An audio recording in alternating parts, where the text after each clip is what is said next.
కేంద్ర ప్రభుత్వం వరంగల్ని smart city జాబితాలోకి చేర్చడం, రాష్ట్ర ప్రభుత్వం వరంగల్ని 2వ రాజధానిగా అభివృద్ధి చేస్తుండటంతో ఈ కారిడార్లో ఇన్ఫోసిస్ సెజ్ వేలాది మందికి ఉపాధిని కల్పించడానికి సిద్ధమవుతోంది. 1000 కోట్లకు పైగా ఇన్వెస్ట్మెంట్స్తో ఎయిమ్స్ బీబీనగర్ అభివృద్ధికి నోచుకుంటోంది.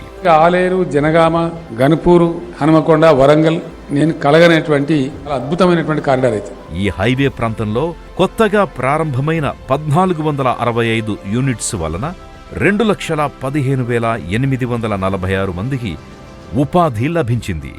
రాబోయే 3 ఏళ్లలో ఈ ఎంప్లాయ్మెంట్ 6 లక్షలకు చేరుకుంటుందని అంచనా.